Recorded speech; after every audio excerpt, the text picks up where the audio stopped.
Welcome back to Boys and Ghouls Film Review, folks. I'm your host, Sarah Stephenson. This is my co-host, Mike Stephenson. Hi, guys. So tonight we will be reviewing the movie that's considered either a cult classic to fans, maybe not to everyone. It's not a movie for everyone, therefore, so I'll explain. It's called Attack of the Killer Tomatoes. 1978 parody film. Now, it says parody. Okay, it's a sci-fi parody comedy. Horror. It's a spoof. Well, not really horror. Nah, it's more of a sci-fi thing. Yeah. Anyway, it's a spoof of the B-movies. Oh, yeah. Back in, well, I'd say 50s, 60s, 70s, 80s. Yeah, anything there where something out of the ordinary happens and they send the military in to try to fix up the problem and it doesn't work. I mean, what was that one?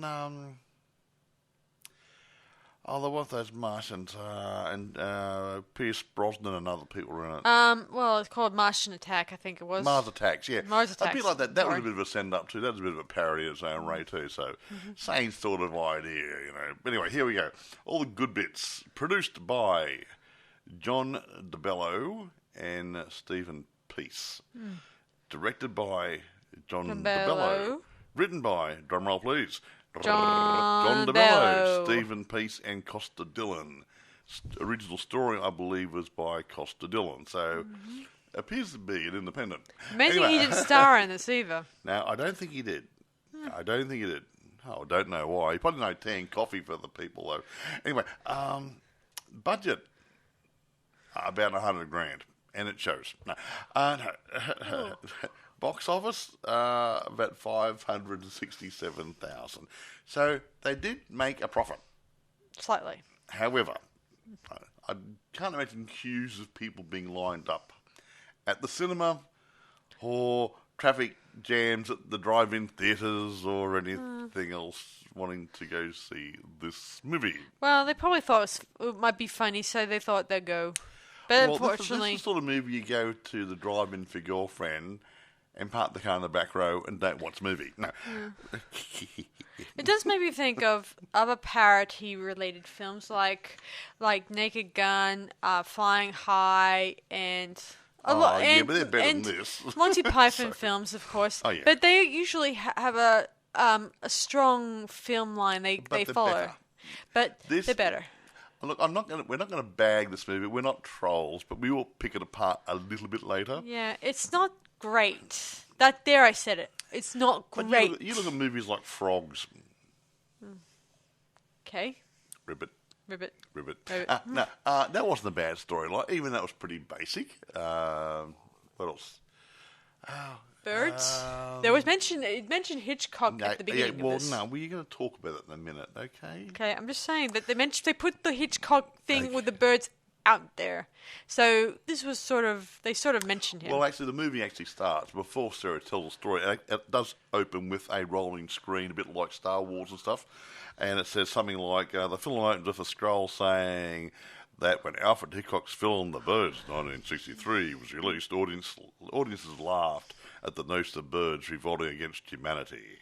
Man. But when an attack perpetrated by birds occurred in 1975, no one laughed. That's a good opener, isn't it? Yeah, it makes it feel good. Yeah. Well, there's some bit of truth in that. I mean, when such an incident that appears in a movie, you may laugh, you may get, that was great, ho-ho, droll, yada yada. But then when something does happen like that's similar, you have a similar incident, you're not laughing. No, the laughter dies down, doesn't it, folks? And it's a serious matter. So, even though this movie's nothing serious about it. So, you vegans out there, yeah, you're being kind to all these nice little tomatoes. And one day these tomatoes are going to revolt and they're going to get you. Yeah. Got it? Right. Anyway, this movie, I would definitely say Rotten Tomatoes will have a mouthful. Rotten Tomatoes will have a mouthful of rotten tomatoes. Well, that's why I figured. I never thought I would have to say that maybe Rotten Tomatoes would have something to say about this movie. They will have it. I did. Lots of people else, a lot of other people did. Okay, we want to get into telling the story Well, there. let's just mention a couple cast members, not too many, because there's too many. No, I didn't do the cast members. Yes, okay. Because we don't have too many. Actually, you know what? I don't recognise any of the names. I see. Okay. David Miller. Got it. Plays Mason Dixon. And I thought, Mason Dixon line. Okay. George Wilson plays Jim Richardson. He's the guy who played... He's an naughty guy, wasn't he? Yeah. Well, he's actually Wilbur Finlett. Wilbur Finlett. He was the guy for Parachute. Oh, sorry, forgot. Twit. Sorry. Oh, that's interesting. What? That was Stephen Peace. He's one of the producers. Yeah. Okay, so George Wilson plays Jim Richardson. Sharon Taylor plays a reporter by the name of Lois Fairchild. There's a bit of a funny bit in there. Another reporter walks past Lois, says, "Hi, Lois." He says, "Hello, Clark." And then a few minutes later, the guy she's interviewing is looking up in the skylight and he's hearing Superman and watching Superman flying away. So, anyway, Stephen Peace plays Wilbur Finletter. Now, I didn't notice that before, but he was the producer and also the writer, and he plays this really, really weird guy walking around with a parachute hanging off his back. So they were doing a Monty Python thing where the actors were also the directors and crew members. It's cheaper that way. So save on problems. It saves cost. Ernie Myers plays the president. Eric Christmas plays Senator Polk. I won't go for anyone else. Most people just do bit roles after that. Yeah, most of it's all bit scenes. But yeah, I don't recognise anybody, honestly. However, that doesn't mean anything. Their hearts were all in the right place. Well, they tried. My mind's over there. I feel like a Picasso some days. On a good day, yeah. So anyway, I'll dive into the movie now.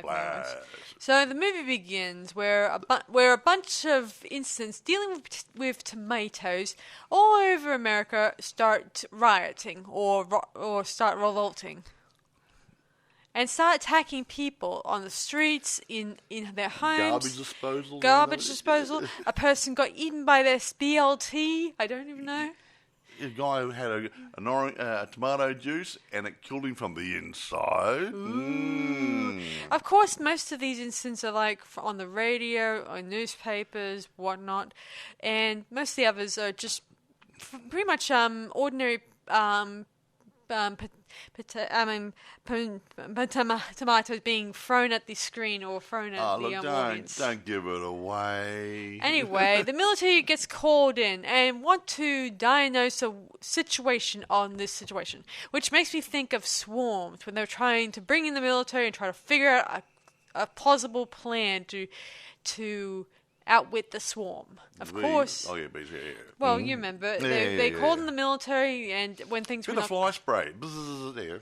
Yes, put an end to all our misery. Why don't you? Anyway, they then call in the Mason Dixon and arrange a team with him, which is bizarre. He seems to be the straight man in this movie. Yeah, they put a task force together. He's in charge of it, and they put 3 losers with him, like you wouldn't believe. Yeah, one's a man of disguise, and he dresses up like a tomato and infiltrates the group. Yeah, actually, one of his disguises, he infiltrates the tomatoes group, and he's sitting there eating with them and having a good time, and he's eating something. And he says, "Can someone pass the ketchup?" Cover is blown. Oh, no. Dear. And a woman who's a swimming champion, who's also on the team, she is eating cereal. And she gets attacked by some tomatoes. Being up all over her. And what happened to the other guy? The other guy, I think, was he was a scuba diver. Scuba diver who looks like did he just get lost in the fountain? Did he? Yeah, he went for a swim in the fountain, and we never see him again after that.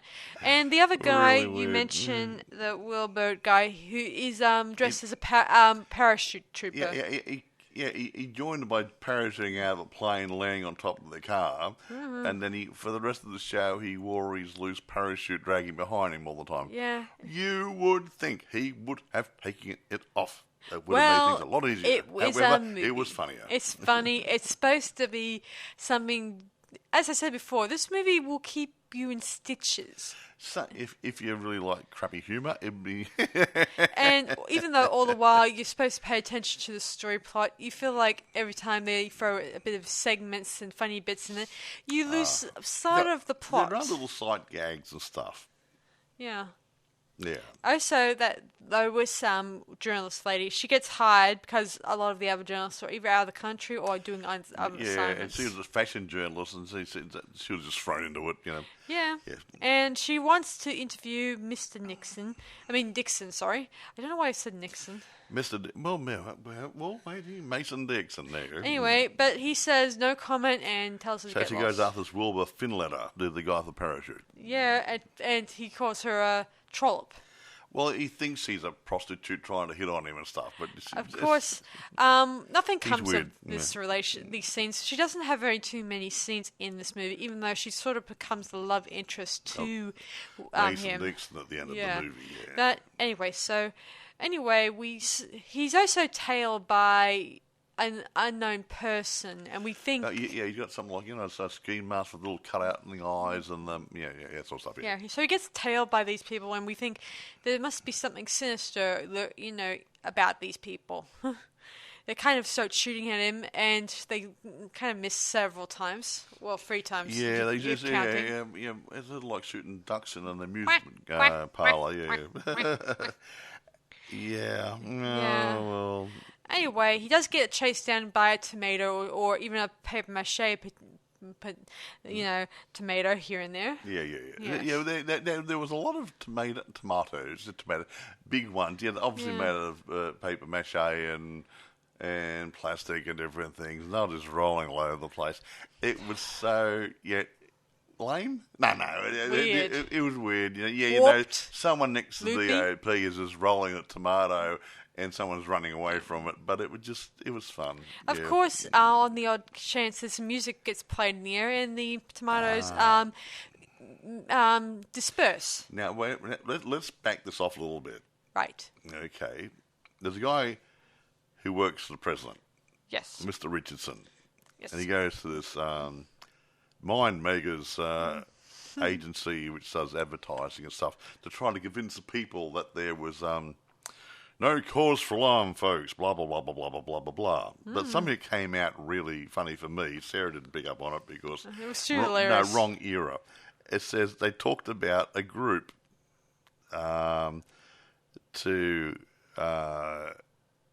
be actively work against the tomato problem, and it's called Stop Tomato Program, STP for short. And cars were going to have STP stickers on them. Now, you older folks remember STP motor oils, and back in that period, back in the 70s, a lot of cars had STP stickers on the bumper bars. Right. And I thought, yeah, okay. It's like, remember in Chastity Bites? Yes. Where they had Virginity Action Group, VAG for short. Yeah, sort of falls in that sort of humour pile. I think you can go on now. But I thought I'd just mention that bit on the way through. Yeah, we do find out about his plan and the old... I'm going to call him Mason, not Dixon, and because I'll probably end up calling him Nixon for all I know. So. Mason Nixon. There you go. Anyway, so Mason he meets this guy who wants to. He kind of was the mastermind for the tomatoes going on the thingy. Don't even know how. I read more in it. He didn't know how it started, but he had an idea on how to control them. So when everything falls to disarray, he would pick up the pieces and become the new leader because the president won't be able to stop it. The army won't be able to stop it. He's the only one who can stop it. Yeah. That was his ploy. That was the backstory. But soon enough, they were able to fight him off. Thanks to his friend Wilbur, who came charging in with a weird sword and killing him off screen before he found any information out of him. That was good timing. Yeah. And anyway, so but luckily enough, Mason was able to find the way of trying to beat the tomatoes at their own game. But he finds the music. What's the music? Now, this is a bit of a send up too. Yeah. I'm not quite sure. It's supposed to be Donny Osmond, but I might have had Ronnie Osmond on the record cover. I'm not really sure. But there's a song called Puberty Love. Now, everyone knows Donny Osmond did Puppy Love. And I think it's a direct send up of let's take the P out of Donny Osmond. I don't know, but Puberty Love, Puppy Love, and it looks like Donny Osmond. It could be Ronnie Osmond, but you get the idea.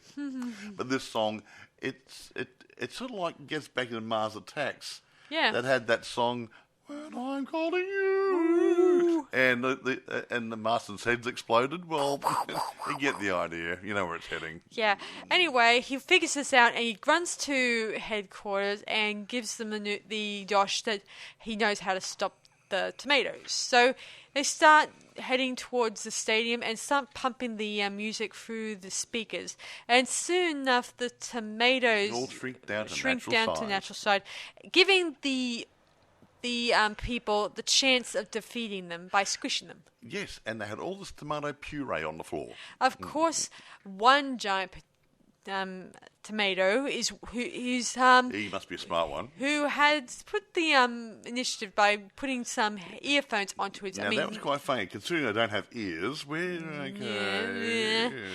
luckily, and what store did he buy the earphones? The earmuffs, whatever. Anyway, he traces down Lois, and then dear old Mason comes up with the brilliant idea of getting the song lyrics and sort of getting the creature to actually look at them and I guess recite the lines, and soon enough swings down to its natural size. And squash out. And then we watch as Mason and Lois are about to say their goodbyes, and then, they start looking in each other's eyes and say, "Oh, Mason, oh, Lois, oh, brother, oh, Julie, brugger, give me a break." It goes on, and then they start singing. There's a bit of singing in this movie that they broke the song once or twice there just to take the piss out of you.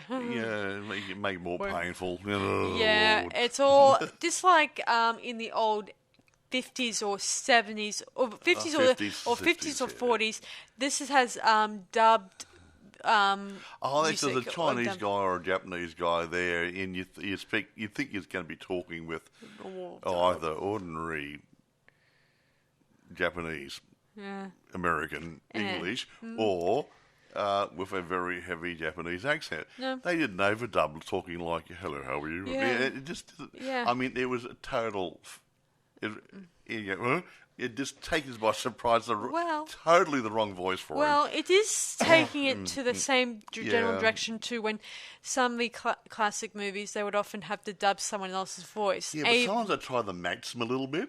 Yeah. This was definitely not matched. This was just taking the piss out of that sort of thing. That's like getting me and having Jar Jar Binks do my voice or something or other, Yeah. I'd like you to very much more. Whatever, anyway, so our heroes embrace, sing a stupid duet, and walk off into the sunset. And then we see in a garden somewhere a carrot sprouting from its roots or sprouting off the ground, and saying, "Are they gone? Now it's our turn." Well, actually, doesn't he say? He says, "All right, you guys, now they're gone." And so obviously the carrots are going to join the salad bar. Yeah. Well termed, so Mike. It's well so termed. Now, a bit of information. And during the movie, I noticed there was a helicopter in the background, coming in to help fight the to kill tomatoes, and it was pretty close to, and it was coming in there, and it crashed. Oh, I'm curious about that one. And I thought, gee, that must have been an expensive... helicopter? Expensive... what do you call it? Stunt? Stunt, yeah. And it wasn't a stunt. It was an accident. And they caught it on film, so they put it in the film. Ooh. Because I was reading here, it said the finished footage of a real helicopter crash. In the scene showing law enforcement officers firing their weapons toward the off tomatoes in a field, a $60,000 Hiller aircraft UH-12E, whatever that is, that had been rented for the production. Oops. You see where it's going, can't you? Yes, I think I do. Supposed to have landed in the tomato patch behind the officers. But during the landing, its tail rotor struck the ground, causing the craft to spin out of control near the ground, roll over and burst into flames. The helicopter pilot escaped without serious injury. The crash was caught on film as the cameras were rolling at that time, and the crash was worked into the film. So that lucky, sometimes it's always good to let the cameras roll. Instead of going, oh crap, turn them off. No, I left it stay on and it was good. You wouldn't have, and it was not, they didn't have to pay for it. That is incredible. It would have been insured, that one. But still, it is incredible. Yeah, funny. But it could have killed some people. It could have killed the It was right behind the people. It was just luckily it didn't slam into the actors. I was going to say, yes, it was just behind them. It was probably several metres behind them. And it was rolling around. So when you see it, you go, whoops, yeah, I hate to be in that film set. Yeah. It was scary. What if that insurance? You wonder. Who knows? Okay. Maybe that's why he never did another film, because the fact that this would have, he didn't create that problem. No. The guy, the pilot of the helicopter, or the helicopter would have been at fault, not the guy who was the producer. I suppose not. So you'd think that it wouldn't fall onto the production team. Yeah. I guess you would think. Now, I could be wrong, but yeah. Now, reception. Here it comes. It's quite funny, you know. What's that? Rotten Tomatoes isn't on the list. Gosh. Maybe they just didn't bother. Sorry, it's down the bottom. Sorry, normally that's at the a top. Relief. Not really, actually. I like Rotten Tomatoes. I do like Rotten Tomatoes. Rotten Tomatoes? I don't like Rotten Tomatoes either, but this is, seeing as we're reviewing a movie that's about tomatoes. Yeah. I figured this would sorely missed. It would be interesting to see for ourselves how they rated it. Here we go. Rotten Tomatoes down at the bottom here. Here we go. Reported that 27% of the critics gave it a positive review. Figures. 27%. Metacritic gave it 9 out of 100. Okay. Right. Okay, so... Variety. It isn't even worthy of sarcasm. He gave it 2 out of 5. Time Out called it a one-joke spoof. Eric Henson reviewing it for Slant Magazine. A lot of these retrospective too. After the fact. Yeah, I figured that. It is in 2003. Even more so than the Samuel Arkoff-like opportunism of the producers, and more so than some of the worst framing this side of Coleman Francis. The really frustrating thing about Tomatoes is the toothlessness of its satire. I won't go on. He's very wordy, this person. It doesn't sound like that. He didn't like it, obviously. It doesn't seem like anyone liked it. I mean, Rotten Tomatoes says that so many people thought it was great. Don't you want to hear a positive one? Yeah, why not? Rue Morgue. I'd never heard of Rue Morgue before. I've heard of them. I've been on there. That's a newer one, 2018 review. Michael Gingold wrote, when he reviewed it, a Blu-ray, a good copy of it. Attack of the Killer Tomatoes may be one of history's most misunderstood films. It has often been celebrated as a prime example of so bad it's funny cinema, when in fact it's an attempt of international comedy that is, at best, a scattershot success. So he's saying it wasn't too bad. But that was probably the only positive review I can find. Now, having said that, it was made as a parody. It was not made as a serious film. It was taking the P out of B movies, and B movies aren't all that good to start with. So yeah, it goes downhill from there. So, Still, I don't know why Tomatoes would give it a positive glowing review when actually because the people so many who people did the voting didn't like it. That's all it is. You can't always go by the reviews. Yeah. I mean, you can say, "Oh, I don't like it, it's crap." Well, okay, fine. I mean, we've seen it, guys, and while it was funny, and it was hard to concentrate on the story because of the funny bits here and there. So it was hard to focus on the story. It's like watching Plan 9 from outer space. You either like it, or you think it's a load of crap. Yeah. And this sort of falls in a similar category. So, you know. Excuse me. So, is that much more to say, really? A bit of local production stuff here, too. For those of you who might be locals over there, the filming took place at a place called Oceanside and other parts of San Diego County. So, there you go. Well, we really needed it, didn't we, folks? Yeah. Now, I can't really think of anything else. I think it's... I wouldn't go out of my way to see it regularly. Yeah. Now, they periodically drag it out, dust it off, have a look, go, you say, wow, yeah, it is crappy. Or, yeah, I remember that part was funny, or whatever. Yeah, you going, yeah. But, you know, or you got some friends over, you want to get rid of them, put it on the DVD, and they'll leave.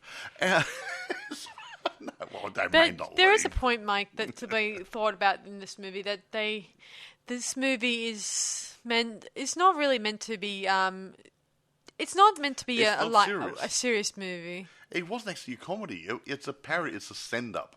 So it wasn't supposed to be totally funny. It wasn't supposed to be serious. It's just sort of taking some themes and ideas from B movies and bang them together and say, let's take the P out of it. Yeah, I mean, that's all it was. I remember when Elvira did a bit of a funny review on it well, not review, it's more of a, in a movie called Elvira, Mistress of Dark. They kind of was playing this in the cinema scene. Right. It was didn't they? Yeah. And she was putting up funny jokes while watching it and stuff like that. And I think her jokes would have made it a lot more funny, watching it. Well, that would have livened up a tad. It would have livened up watching the thing. Yeah, all right. Good old Elvira. Yeah, so... nice girl. Yeah, I bet when she actually did the review at Movie Macabre, she probably had some funny bits to add. Oh, she would have made jokes about purees and tomato paste and other good groovy things like that, and salad bars and you name it. Nothing is sacred. Yeah, it's true. Anyway, they made two, or how many sequels? I haven't got them written down here. There was Return of the Killed Tomatoes and two others, but I don't know whether the last two saw the live day or maybe the last one didn't see the live day. I can't find them anywhere. But the Return of the Killed Tomatoes, they made a movie, and I've got a copy of it. But the other two I can't find. So yeah, they're probably lost in time, or maybe maybe there is no. Nobody wants them. No one. No, it's not like that. I'm just saying, no one hasn't bothered to put them onto DVDs yet, or saving them. Yeah, the point is, it's a really, really, really bad, boring movie. Chances are, no one's got a copy. Now, remember the movie I was chasing for all those years? Yes. It was May of 1964, the Ghost of Sierra de Cobre. That disappeared off the face of the earth and showed up at the odd film festival stuck up in the corner somewhere. And that was it. Someone had it in a vault for years and years. It changed ownership. And a couple of years ago, so they finally released the thing, the original 45-minute TV pilot and the extended version, which was made in the movie length to recoup some money for it. Yes. But sometimes you just can't get them. Yes. I think it's very, very sad when a piece of movie history disappears. Yeah, and only because the said people involved thought it was too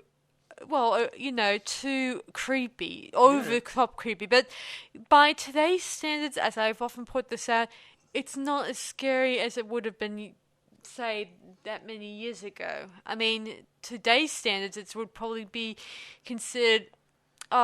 it's classical, but really cool, and very creative. Yeah, so they really But do that. aside from that, it's not as creepy as some movies I could think of that came after it. At that time, the TV studio didn't think it was heading in the right direction, so they canned it. But didn't make it on TV as a movie. Anyway, irrespective, here we go. Right. Anyway, so do you want to rate this now? Yeah, might as well rate it because I'm running out of things to say about boring people. Yeah, and I don't want to talk about this segments because they just run on and go into different directions, like the government bit where the government officials are talking and yammering on, and most of the 3 or 4 of them end up falling asleep on you. Yeah, and it's little things like, no one gave a damn. Now, okay, here we go. Oh, look. I'm rating this not as a movie or a B movie, but I'm rating it as a spoof, okay, which to me sort of falls in its own category. But it's still down around a B movie. It's nothing great. It's no major redeeming qualities. I'm going to give it, say, 7.5. Yeah, I'm going to give it. I'm sad to say this, guys. I thought I'd be slipping below my mark as per usual, but I never imagined I would be going lower than my usual rating this time around, sadly. So I'm going to say 6.5 out of 10, sadly. Okay, yeah, it's a fun movie if you don't mind these sorts of movies. Apart from that, I wouldn't go out of my way to see it unless you're just curious. Yeah, the only reason I chose to do this one, guys, is that I've been hearing so much about Attack of the Killer Tomatoes, mostly in other film critiques, and it got me wanting to review it for myself and see if it's good. Not bad. Of course, Mike would have pointed out to you guys, it's not as exciting, it's interesting, funny even, but I wouldn't take the plots too seriously because it's hard to follow the plot. It doesn't even have too much of an origin story to how these tomatoes started revolting. There's no backstory on that, and there's no... There's not a lot of backstory or anything, is it? I used to thought maybe the killer tomatoes were alien beings or aliens sprayed some kind of fungus on the tomatoes and causing them to mutate and start freaking out the public. Anyway, it's no big deal. I mean, it was funny and it has kept me in stitches. I like watching it periodically. I wouldn't say, I must watch that again. No, it doesn't get the juices flowing all that well. Yeah. Now, where do you get it for those diehards there who love movies? Okay. Right. eBay. Plenty for sale, new and used. There you go. If you want to really spend your money. Amazon. It's rentable on Prime or whatever. I didn't see any sales listings on Amazon, though. So if you want to buy one, eBay or another online facility, platform. Now, I always say it's for these old films and stuff. Watch out for VHS tapes and Laserdiscs. But I'll add something to it.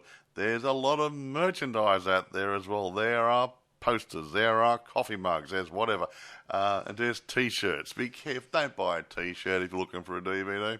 Yeah, unless you want to cover up some gravy stains or want to use it for a T-shirt to paint on, then I guess you could buy it for that purpose. They've got posters for sale, they've got coffee mugs, they've got T-shirts, so it's doing something out there. Well, Mike, I did say it's a cult classic, even if you don't like it or not. It's like a race ahead. I don't understand that one still. I've seen it 3 or 4 times. It's the same with that movie, The House, you mentioned several times. Oh, I mean, not The House, The Room, sorry. The Room, Tommy Wiseau. How people continue to spread the word about how great he is. Another Spielberg. Not really. But, not really. And cinemas continue trying to, screen it even if people don't watch it. Yeah. No, but some people, it's sort of like, there is a cult following, and I'm not knocking the people who like it, but, I don't like The Room. There you go, that's fine. I don't like Eraserhead either, but the guy who made Eraserhead, David Lynch, he made some really sterling movies after that. Yeah. And so, Elephant Man was one of them. I like Elephant Man. Yeah. I can't help but feel like the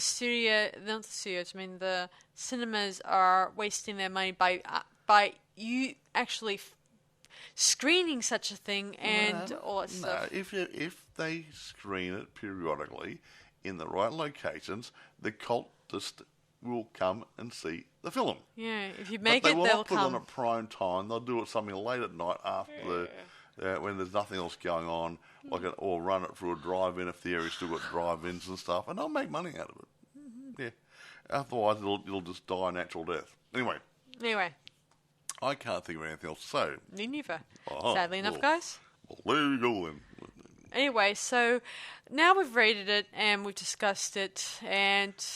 No, look, it's a good, fun, non-serious parody type film. If you're into parodies, if you want to get your, if you don't, as I said, this movie is not for everyone, as I've said in the past. So keep an open mind, and whether if you're not looking for something horror or something comedy, but looking for something that will just naturally give you put you in stitches, that's a movie for you. Okay. Well, no stitches, maybe. Well, when I say stitches, I mean like laugh your guts up and you kind of damage it, your guts. Well, depending on what your sense of humour is like, I suppose. If you're into that type of comedy, horror, whatever, then this is a movie for you guys. If not, then, well, you're more than welcome to trash it like everyone else does. Look, I wouldn't go out of my way. If you're going to have a go and dip your toe in the water, I would suggest rent it. It's a bit cheaper than buying a copy, so It does make me think of not just the B 1950s movies you talk about. I mean, it also makes me think... I said 50s, 60s, 70s. The other bits of the movie, like the ocean bit where the tomatoes attack some bikini girlies. A bit like Jaws. Which makes me think of Jaws and the piranhas that were done by Wes Craven. Yeah. And it makes me think, and other movies like dealing with the bits where the military is shooting down the tomatoes, makes me think of those George A. Romero crazy or zombie movies. It's a parody, but they took bits of ideas from different other places. Yeah, different ideas from different movie genres. But yeah, it's basically taking the P out of B movies. Yes. However, Jaws was not a B movie. We know Steven Spielberg did a nice movie there. But yeah, they did that sort of thing, just throw it in. Hey, it'll work. Yeah. Why not?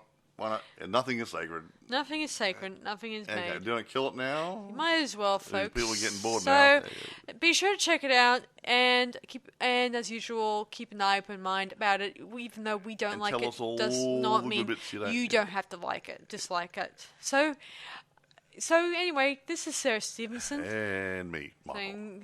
See you guys around, and we'll see you guys for our next podcast later on. Bye for now. Bye.